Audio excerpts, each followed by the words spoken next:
오늘은 구원해내시는 메시아, 구원해내시는 메시아 이라는 제목으로 말씀을 상고합니다. 오늘 이 말씀도 다윗의 시인데 여기에 배경은 이제 사무엘하 7장을 중요한 배경으로 삼고 있습니다.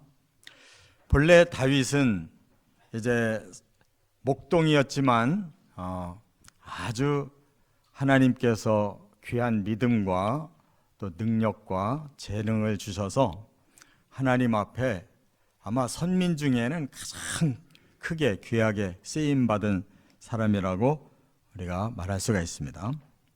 그는 골리앗도 소년 때 때려잡은 사람이고 사울 왕과 모든 군사들이 무서워서 벌벌 떨 때 그가 군대를 이끌고 나가면 그냥 모든 곳을 다 이겼기 때문에 사울은 천천히요, 다윗은 만만이라는 그런 칭찬을 받았습니다.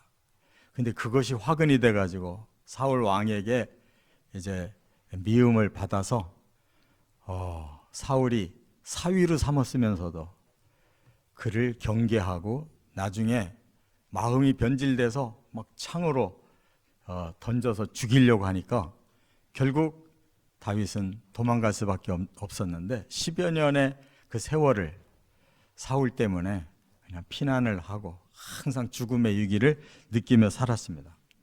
이제 하나님이 정리를 해주셔서 사울은 전쟁터에서 죽게 되고 다윗은 돌아와서 일단 유다 지파의 추대를 받아 왕이 되는데 헤브론에서 7년 반을 다스립니다. 그 기간 동안에 이제 전 이스라엘도 다 다윗에게 돌아와서 전 이스라엘이 추대해서 이제 그야말로 사울의 왕권을 잇는 그런 왕이 됐습니다. 그리고 사울 왕은 법궤를 뺏겼지만 다윗은 또 용감하게 전쟁을 해서 법궤를 뺏어오고 또 예루살렘을 정복해서 그곳을 하나님의 임재하시는 그런 성전터까지 마련했습니다. 이렇게 되니까 어느 날 하나님이 다윗에게 계시를 주셨는데 그 내용이 바로 사무엘하 7장입니다. 너는 네 자손을 통해서 너의 왕권과 너의 나라를 영원하게 내가 해주겠다 이렇게 말씀을 했어요. 근데 이건 단순히 다윗의 왕권과 다윗의 나라를 말씀하는 게 아니에요. 왜냐하면 그 뒤에 보면 다윗의 아들 솔로몬이 타락해버려서 손자대부터 나라가 두 쪽 났지 않습니까? 그래서 12지파 중에 10지파를 모았던 여로보암이 북이스라엘을 이제 가지고 따로 왕노릇을 했는데 아수르 제국에게 멸망당했어요, 먼저.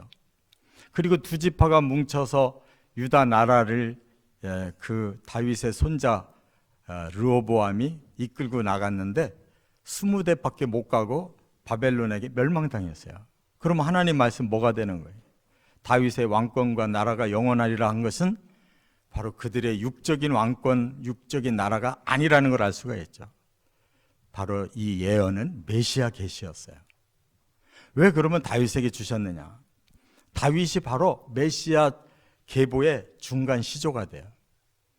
아브라함의 자손, 다윗의 자손으로 메시아가 오셔서 그분이 영원한 왕이 되고 그분이 세우는 나라가 영원한 나라가 된다는 걸 계시로 주신 것을 깨달으시 바랍니다. 그렇기 때문에 성경은 사람을 통해서 하나님의 뜻을 세우시기 때문에 우리를 예표로 삼어서 말씀하는 거예요. 다윗은 예표일 뿐이에요. 예표의 왕이고 예표의 나라일 뿐이에요. 그런데 바로 거기에 오늘 본문 19절에서는 메시아가 오셔서 바로 그 환난 속에서 또 악한 자들에 의해 오히려 의로운 자들이 멸망당할 수밖에 없는 위기 속에서 바로 메시아를 통해 그 백성을 구원시키고 그 나라를 세우겠다고 하는 언약을 주셨다 그 말이에요. 그것이 바로 예수님 오시기 1000년 전에 이미 다윗에게 다 들어온 거예요. 그래서 성경은 우리가 그냥 겉으로 읽으면 그냥 무슨 말씀인지 알 수가 없지만 바로 이 하나님의 계획을 알고 그 계시의 말씀을 우리가 풀 수만 있으면 성경은 모든 것이 다 일치하고, 그렇게 하나님의 계획은 시작부터 끝까지 다 이루어진다는 걸 깨달으시기 바랍니다. 그래서 오늘 본문에 이제 예수님께서 이 땅에 바로 그 계시의 말씀대로 오셔서 어떻게 성취가 되는지를 우리가 깨달을 수가 있어요. 이것은 종말의 때에 예수님이 다시 오시면 이루실 그런 놀라운 구원의 메시지입니다. 세 가지로 말씀을 정리할게요. 첫째, 4절부터 6절에 보면 환난 중 부르짖음을 들으신다, 이렇게 말씀하셨는데 한번 6절을 먼저 읽어보고 풀겠습니다. 내가 환난 중에서 여호와께 아뢰며 나의 하나님께 부르짖었더니 그가 그의 성전에서 내 소리를 들으시며 그의 앞에서 나의 부르짖음이 그의 귀에 들렸도다. 먼저 다윗의 그 생애를 통해서 하나님이 다윗의 씨로 보낼 메시아를 예언하는 거기 때문에 다윗의 상황이 여기에 포함돼요. 다윗이 10여 년의 환난 속에서 살았습니다. 위기가 계속 찾아와요.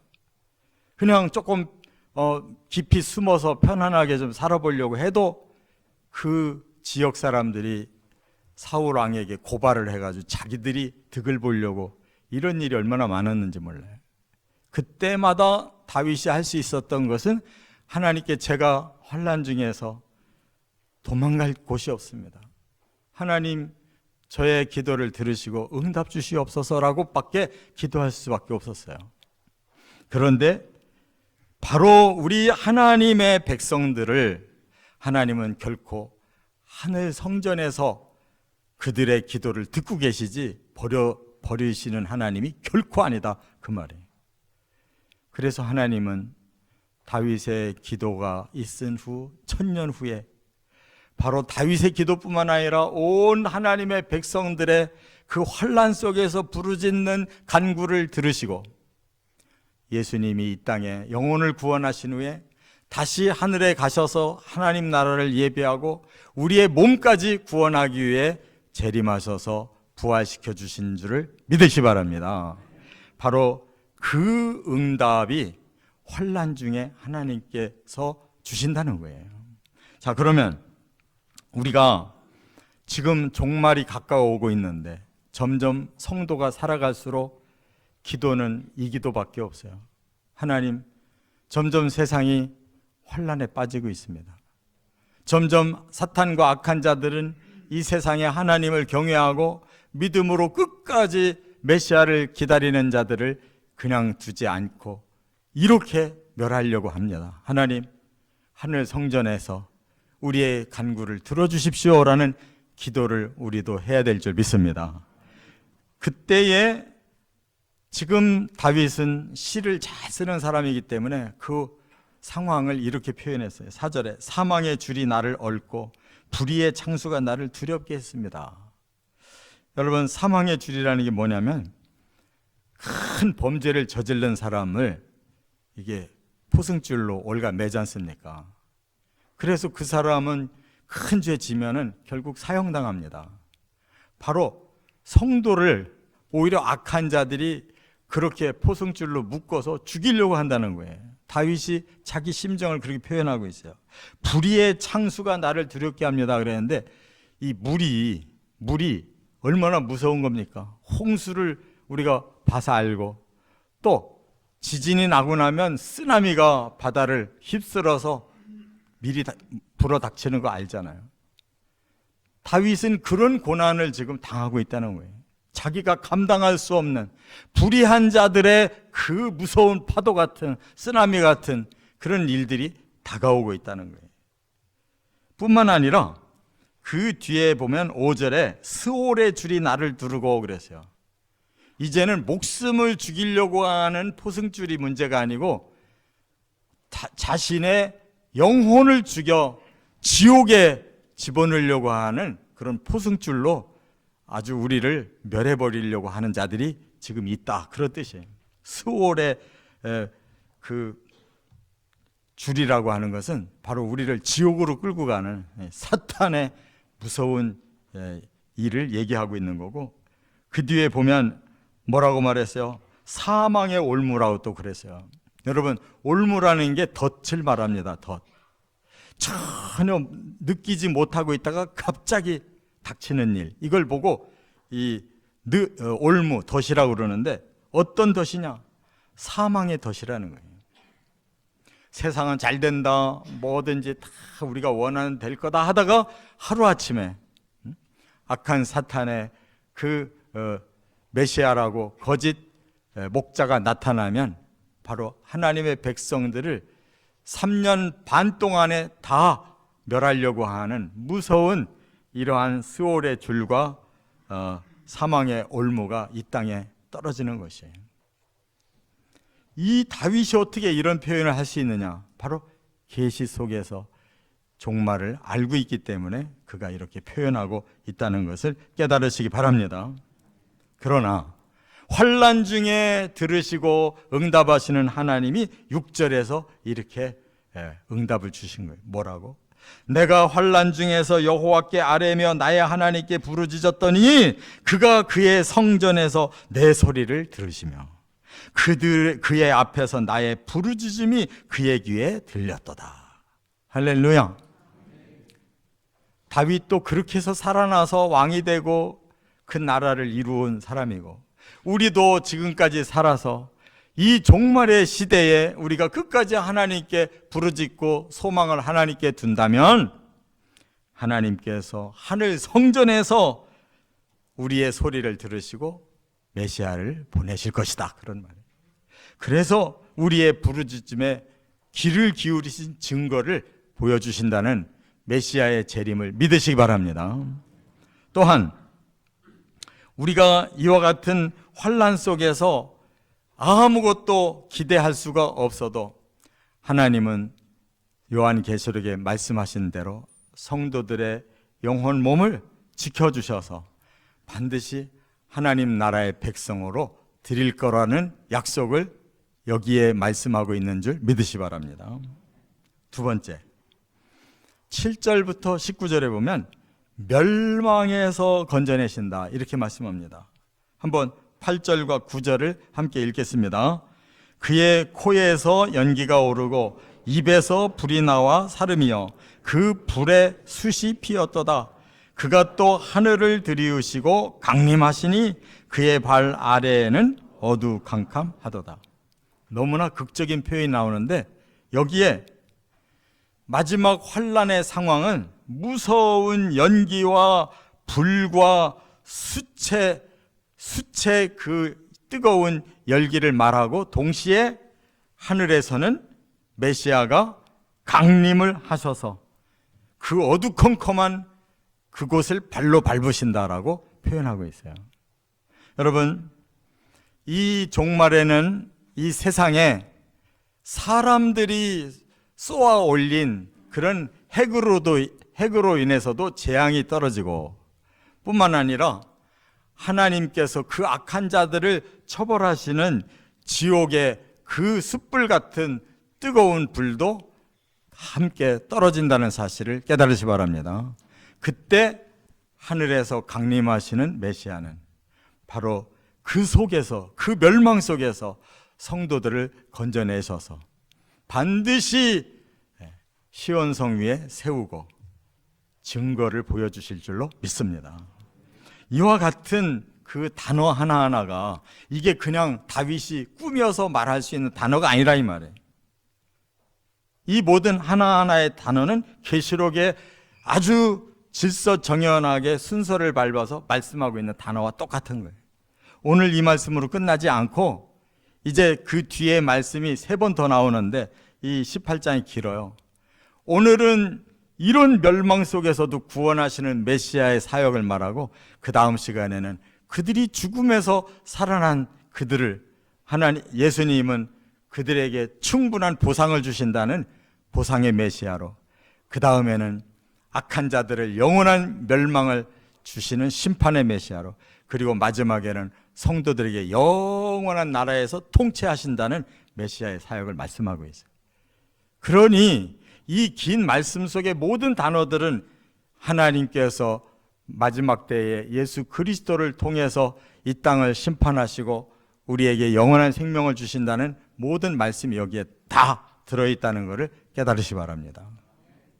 성경은 우리가 함부로 해석할 수 없으나 계시는 이미 구약이나 신약이나 똑같이 하나님의 뜻을 밝히고 있기 때문에 우리가 그 눈을 열고 들어가면 창세기나 계시록이나 하나님의 진리는 똑같이 흐르고 있음을 깨달으시기 바랍니다. 그래서 9절에 하늘을 드리우고 강림하신다, 이 말씀을 우리는 신약에서 재림하신다라고 배웠잖아요. 강림과 재림은 같은 단어예요. 세상에 어떻게 다윗이 예수님 오시기 1000년 전 사람인데 메시아가 강림하실 걸 어떻게 하냐면, 하늘에서 이 땅으로 오실 걸 어떻게 하냐고. 하나님의 계시가 아니면 모르는 거예요. 예수님이 지금부터 2000년 전에 내가 다시 오리라, 이 재림을 말씀하셨는데 우리가 그걸 어떻게 아냐예요.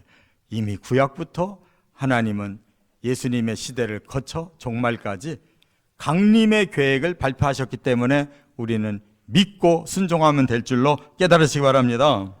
그래서 예수님이 오시는 날은 그 깜깜한 재앙의 이 땅뿐만 아니라 영원한 숯불로 그 악한 자들이 멸망하는 거기까지 우리가 끄집어 내리려 할지라도 예수님 우리를 건져내신다는 거 믿으시 바랍니다. 그래서 10절에 보면 구룹을 타고 다니시며 우리를 구원하신다고 그랬는데, 이 구룹이라는 단어는 하나님 나라에서 하나님을 수호하는 천사들을 말하는 거예요. 근데 예수님이 오실 때 뭐라고 하셨어요? 내가 천사들과 함께 내려와서 너희를 구원하겠다고 하셨어요. 저와 여러분들은 예수님과 천사들이 내려와서 그 그룹을 타고 예수님이 다니시며 우리 한 사람 한 사람을 다 구원해 주실 이 예언의 말씀대로 성취될 걸 믿으시기 바랍니다.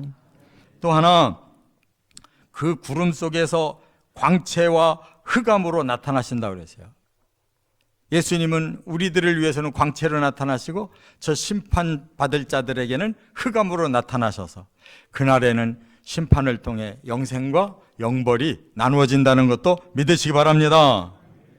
끝으로 그래서 19절에 바로 이 말씀을 통해 우리는 어떤 구원을 받는가를 19절에 이렇게 말씀했어요.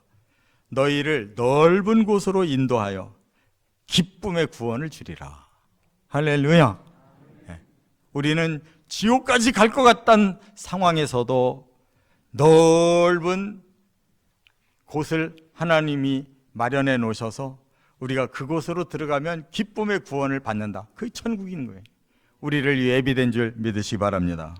끝으로 세 번째, 자, 이렇게 우리를 이렇게 환난 중에 구원하시는 메시아, 우리를 멸망 속에서도 끄집어내시는 메시아가 우리를 위해 이렇게 예비되어 있다면 우리는 어떻게 메시아를 고백하며 맞이할 것이냐. 바로 1절부터 3절에 다윗이 이렇게 고백을 미리 했어요. 찬송받으실 구원자시다 그랬어요. 자, 3절 한번 같이 읽겠습니다. 내가 찬송받으실 여호와께 아뢰리니 내 원수들에게서 구원을 얻으리로다. 다윗은 이 계시를 받고 깨달았어요. 그렇다면 이제 어느 날 그 미래에 바로 메시아가 나를 원수에게서 구원하러 오실 것을 내 마음에 확신했을 때 그의 반응이 뭐였느냐? 찬송받으실 여호와이십니다. 그날에 우리는 예수님께 감사와 찬양을 드리면 그것으로 족한 줄 믿습니다. 그래서 요한계시록 19장에 보면요, 이미 모든 것이 다 계시된 후에 마지막 집행하는 것만 19, 20, 21, 22장이 딱 남겨놓고 19장 서두에서 1절부터 6절까지 할렐루야를 4번이나 하고 있어요. 무슨 할렐루야냐? 바로 이걸 지금 말씀하고 있어요. 우리를 멸망 속에서 구원하시기 때문에 할렐루야. 우리를 하나님의 보좌로 올리셔서 보상해 주시기 때문에 할렐루야. 저 악한 자들을 영원히 심판할 거기 때문에 할렐루야.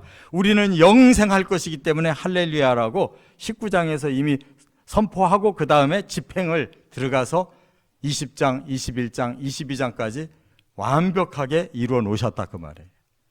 믿으십니까? 네.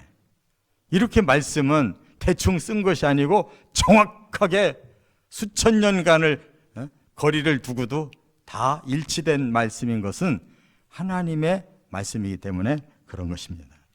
그래서 1절에 나의 힘이신 여호와여 내가 주를 사랑하나이다. 이렇게 여호와가 나를 구원하신다면 나는 찬양할 뿐이고 또한 그 하나님을 나는 사랑합니다라고 고백할 뿐입니다. 우리는 이거밖에 할 게 없어요. 하나님 찬양하고 하나님 사랑합니다라고 고백하면 하나님은 그것으로 족한 줄 믿으시기 바랍니다.